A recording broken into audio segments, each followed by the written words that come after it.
Hey everyone, this is Seth with Food Challenge News. Welcome back to another podcast interview. Today I'm joined by Cody Dulaney, also known as YourManCody. How you doing today, Cody?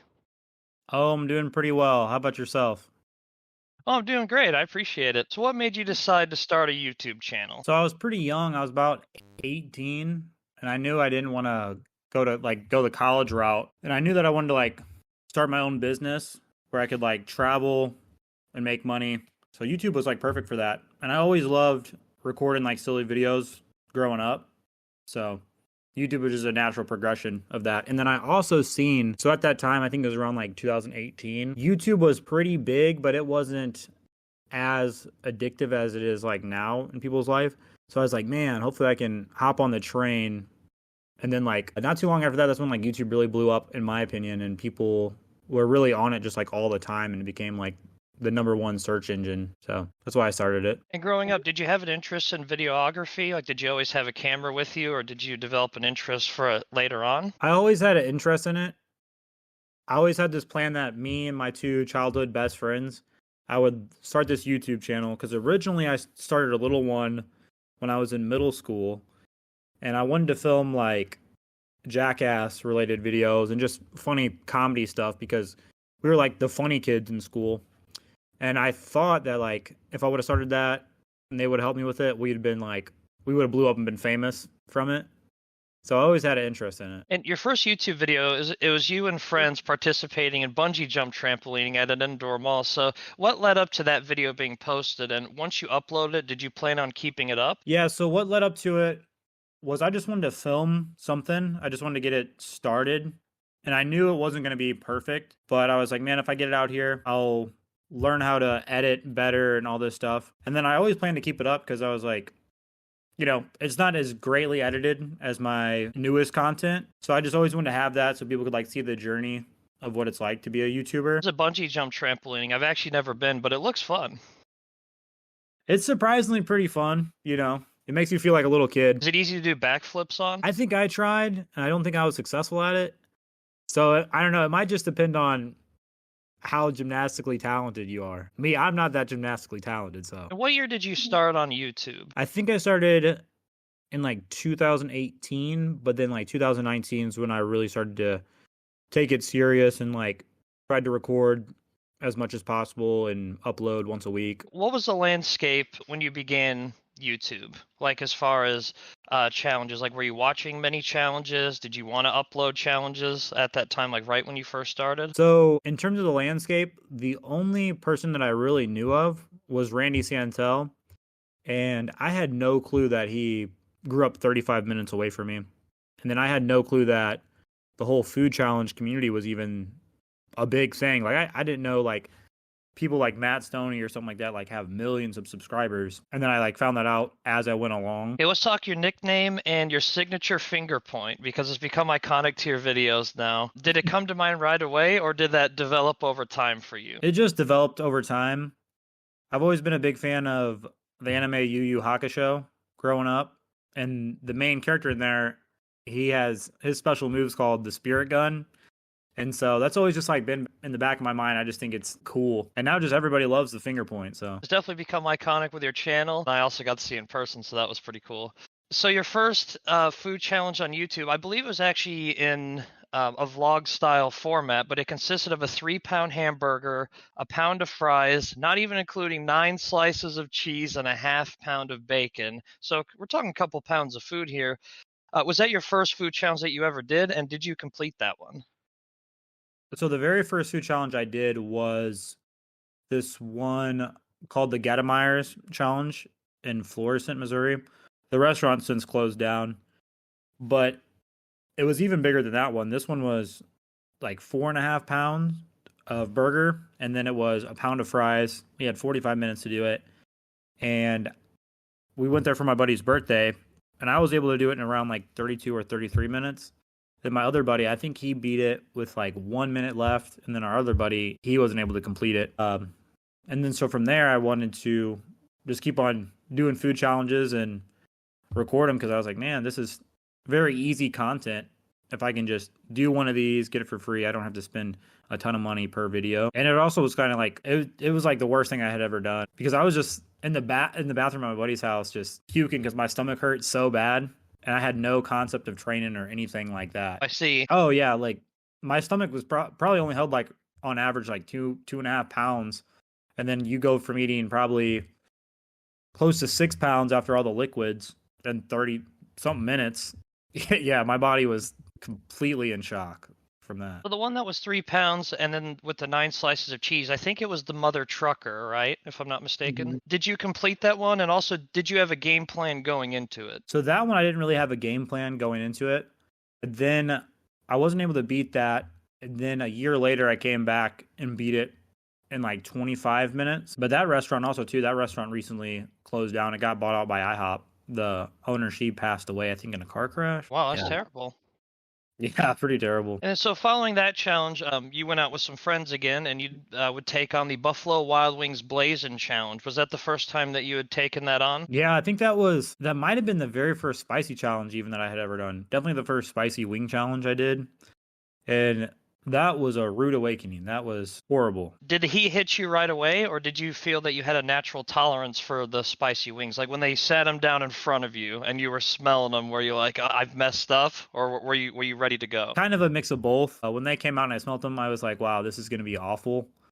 But I just told myself I'm just going to push myself through it. And when it comes to spicy challenges, some people think that I do have a natural tolerance to it because I've been able to beat very spicy challenges. I've never even lost one, and I've done probably close to 100, if not 100. But I have no natural tolerance. I just push myself through, and then for the spicier stuff, I'll make sure that I'm trained up and I've eaten a lot of spicy stuff before going into it, like, a week or two before doing a really spicy challenge. What did your friends do during that challenge, the ones that tried it? Because I believe one of them did, right? Yeah, my buddy Colin, he did it.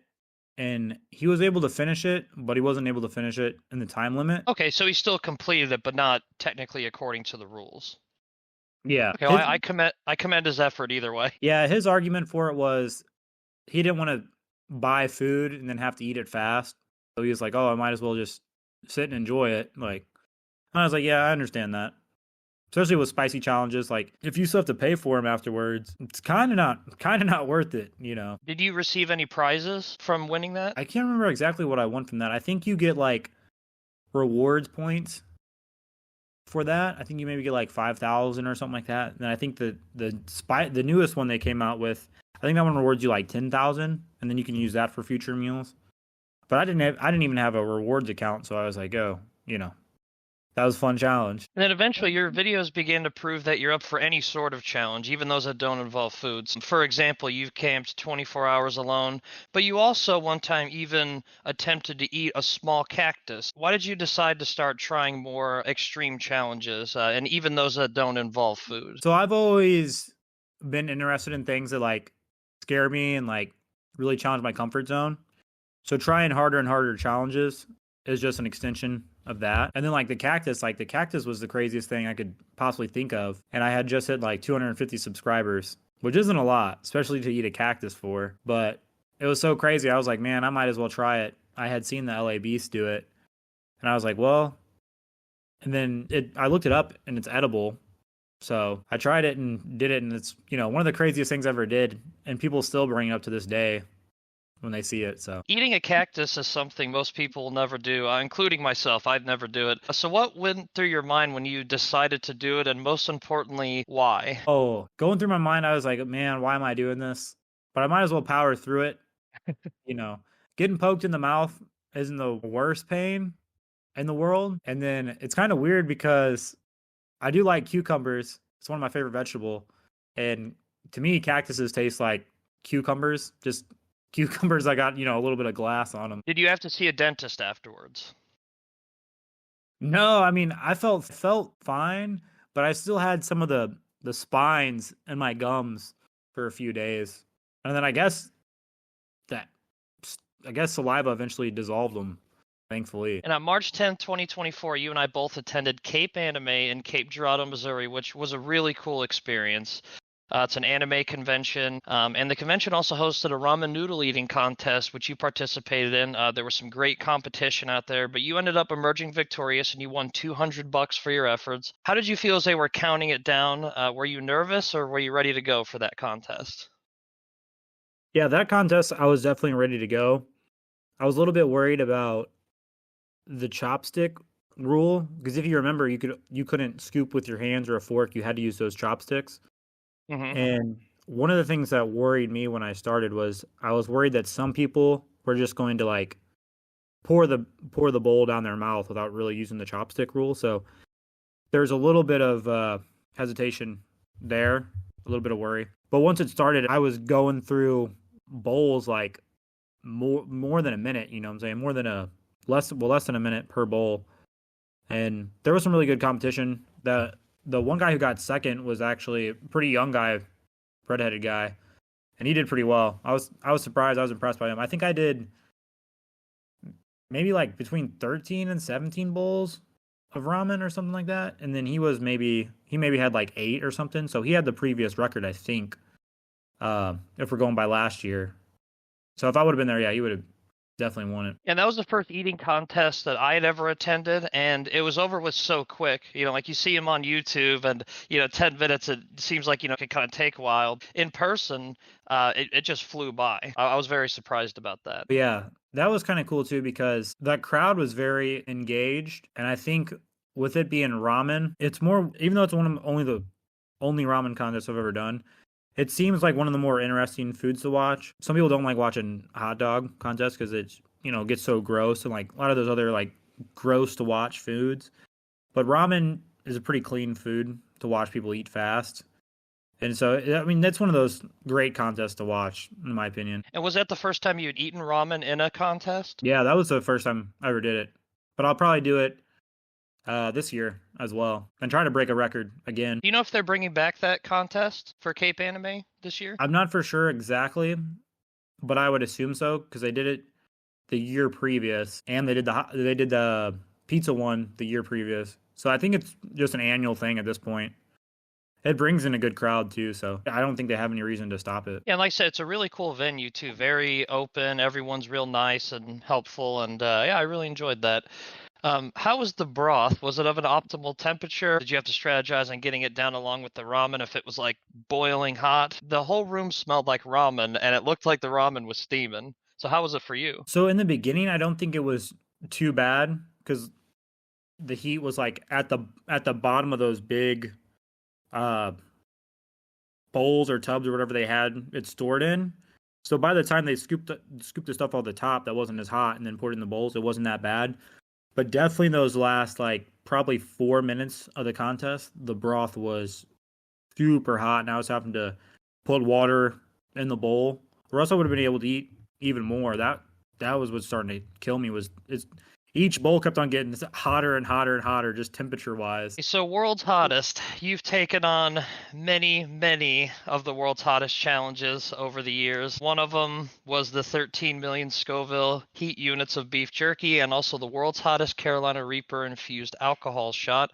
You even have a backdrop behind you that includes awards and accomplishments from some of these challenges, which I think is pretty cool. You have your own like Cody wall back there. Can you walk us through the mental side of it and why you've kept coming back for more after all these years? So the mental side of eating super spicy challenges, just when you eat something that is that spicy, it gives you such an endorphin rush. Like I've ate some spicy stuff that literally made me feel like I was on drugs, and I don't do drugs, but like there's been stuff that like made me feel like I was on an acid trip, just naturally because it's so spicy. So it feels really good when you do some of these like extremely spicy challenges that nobody else has been able to beat. Like I've done challenges where like only a handful of people have been able to beat it because it's just so spicy. Like especially once you get up to stuff that's like 13 million Scoville or even hotter, like it's an accomplishment just being able to beat it and have the mental toughness to push through it. And I like doing them because I feel like there's carryover from being able to push yourself that hard when your mouth is on fire and you're telling yourself, no, I can't have water till this 5-minute time limit's up. It carries over to other aspects of your life where, you need to be mentally tough. That's how I feel. Did you ever try the Trouble Bubble challenge? Yeah, I think that one's 16 million. yeah. It's funny. I tried the Trouble Bubble, and I remember people were just dying on YouTube trying that because it was so spicy. And then when I ate it, I didn't think it was that bad.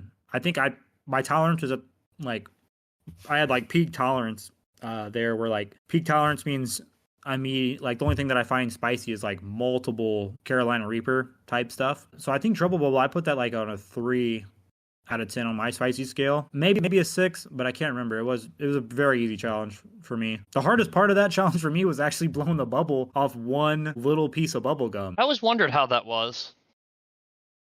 Oh yeah. It that was the hardest part about it. It's pretty funny. I was like, oh man, I wish I could have done 2 just to be able to blow a better bubble. Can you give us some of your favorites that you've ever done? Any that really stand out to you over the years that you've tried, and even ones you didn't complete? So my favorite spicy challenges, if I'm picking like a category, it's like the spicy hot sauce gauntlet challenges where you start off with a 1 out of 10 spicy sauce, like hot ones. I like those a lot because you get a bunch of flavors, and if you get a good quality one, the sauces are really flavorful and stuff. And then probably overall my favorite spicy challenge was it's called the Mother of All Bars chocolate bar challenge. It's like one of the hottest chocolate bars. It has caramel and no, it doesn't have Carolina Reapers in it. It has scorpion peppers in it. And their white chocolate version is literally my favorite candy bar. It is just amazing.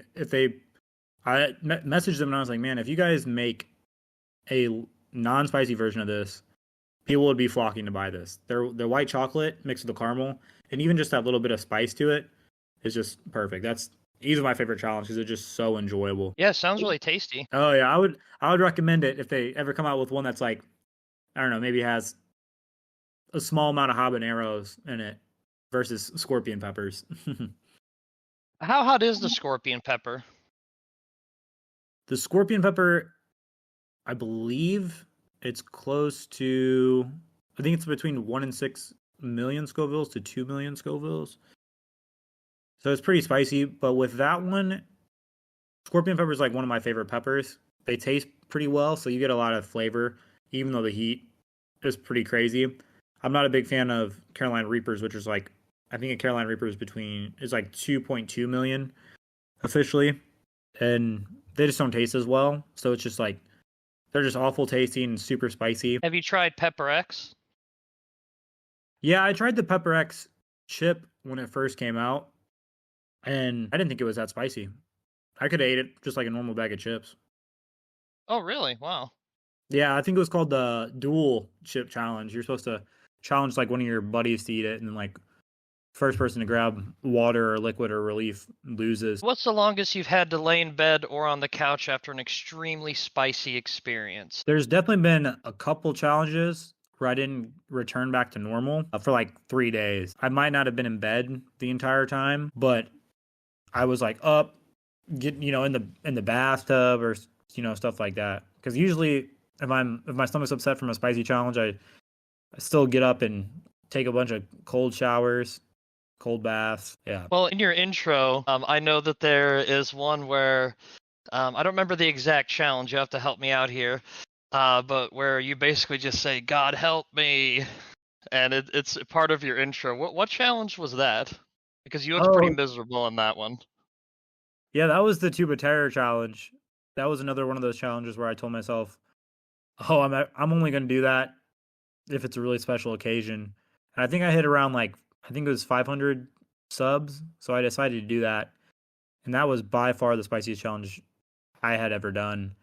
And I just went into that super unprepared, and I was able to mentally power through it the whole way. What was your recovery time after that? Do you remember? That one was probably easily a day and a half. I think I did that on a Friday, and I didn't feel right till like Sunday. Is it hard to eat even regular food after a challenge like that gnarly? Yeah, because the biggest thing with that, if it has extract in it, like that challenge did, your taste buds just taste like they're covered in plastic or something. Like, so they don't even taste that good. And then you kind of just want to barf after you eat something that spicy. I'll usually try to eat stuff after that. I'll usually drink a ton of liquid, and then I'll try to eat some like peanut butter sandwiches or bananas to help with the stomach pain. All right, let's talk outside of YouTube. So, what are some things you like to do when you aren't filming? Oh, easily is like some of my favorite things to do is, spending time with my friends or do another like unique outside of my comfort zone things. Like last year, I went parasailing for the first time, zip lining for the first time. This year, I'll like the two things on my bucket list are getting my scuba diving license and making my stand up comedy debut. So I like doing stuff like that. I'm a big adrenaline junkie too. So if I can do like ropes courses, zip lining, anything like that, I'm always down to do stuff like that. Well, I didn't know you were into stand-up comedy. How long you been doing that for? So I've just been writing jokes, but I'm preparing myself to make my debut here soon. I got like maybe 100 rough draft jokes that I'm working on. So once I get all those into actually like good material and practice it, that's when I'll make my debut. I've already done improv comedy, which is similar but not the same. And I was really good at improv comedy, so I think I'll carry over to stand up pretty well. Well, yeah, we'll have to keep an eye out for that. Are there any hidden St. Louis restaurant gems that you feel people should know about that might not? I actually have one when I went to St. Louis with a good friend of mine. He took me to the Spaghetti Factory, and I'd never been there before, and I was blown away. I really loved that place. I haven't been there in a couple of years. And another one is called Sauce on the Side. Amazing calzones. I really loved it. I haven't been in a couple of years, but I'd love to come back. So, are there any that stand out to you that people just might not know about? Oh yeah, there's so many. It's funny that you bring up Sauce on the Side because literally Sauce on the Side is the first on my like list of like chain restaurants in STL to check out. But for like burgers, you also have High Point Drive-In, which has really good shakes and burgers. Steve's Hot Dogs, which is now become a small chain. I think they have like 3 restaurants. They're really good. Steve's the amazing guy. He was the lead singer of The Urge, the band from like the late 90s, early 2000s, and they still perform. Um, they also have a challenge there. Chuck's Hot Chicken, they're kind of a chain. They have 2 restaurants. I think a chain is if you have 3 or more, but they're also a pretty good place. And then, of course, you have Bogart Smokehouse for barbecue. You have the Sushi Boat in St. Charles, still part of the St. Louis area. You have Hobo's in St. Peter's, which is still part of the St. Louis area. That's also really good for like fried fish, fried chicken. And then one of my favorites, it's a little bit farther outside of the St. Louis area, but it's called Big Sticky's Barbecue, and that's in Troy, Missouri. But all those places that I named are phenomenal food. St. Louis it's just in general, it's an underrated food city.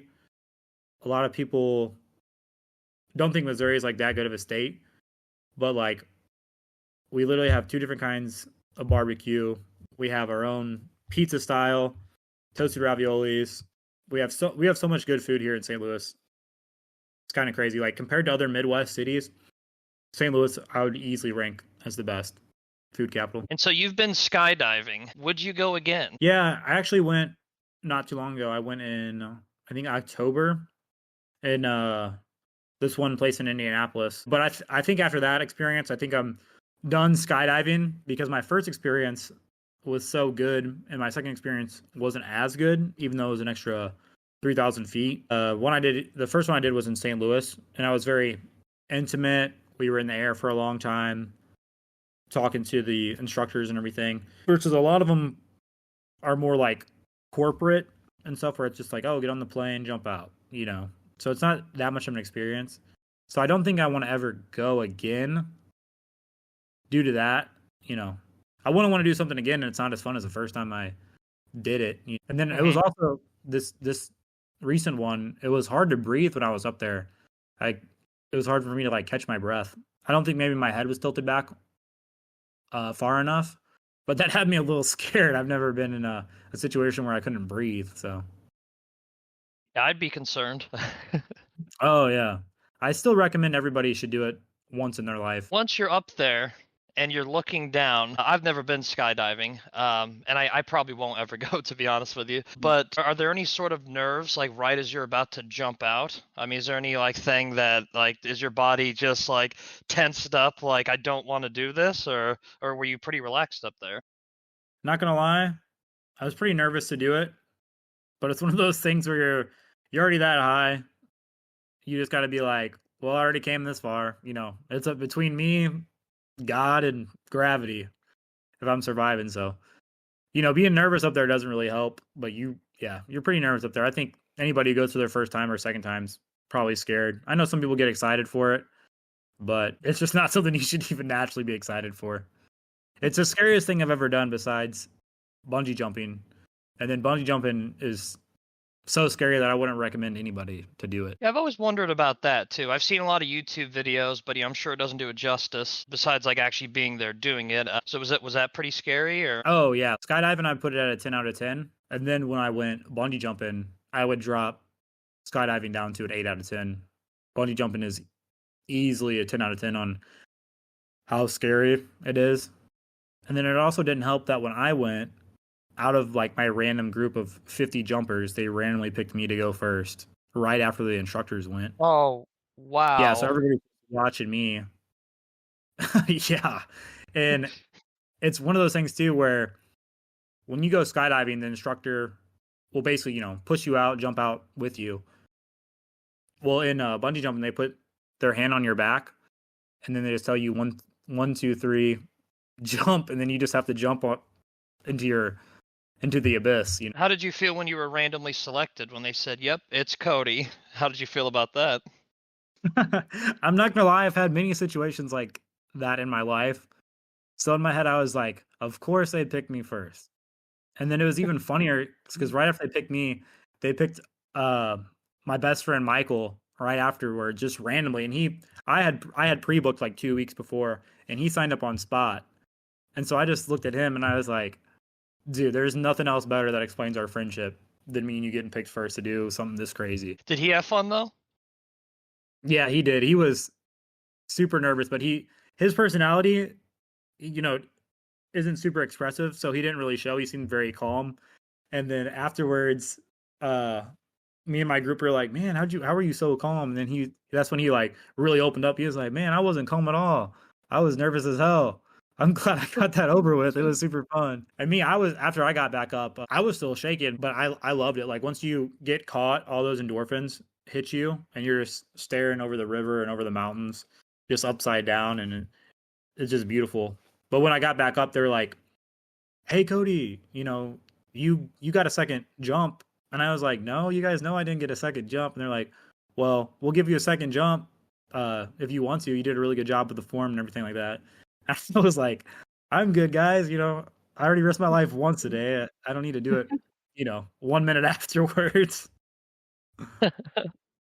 Yeah. And usually I'm somebody who will go for seconds, but not in that case. So what's your man Cody's next big adventure? Nothing too crazy, but me, Cherish Brown, and Mansoor, and then our friend Barrett, we're all going to go to Oklahoma here soon. And that's just like a little travel trip. And then other than that, the stand-up thing is like the next big challenge I got planned, unless like a contest or something pops up, or there's like a good challenge opportunity. Do you have anyone you'd like to shout out? Oh yeah, let's shout out Nathan Klein. He just posted a video of mine and his team pizza challenge that we did in Shawnee, Kansas recently. Everybody go watch that. It's a really good video. And what's one thing you want to say to the audience? Oh, tune in for the next Food Challenge News podcast. Appreciate that. And with that concludes our interview with Cody. Cody, I'd like to thank you coming on again. We'll have all the links for Cody in the description, and we'll see everyone in the next episode. Sounds good.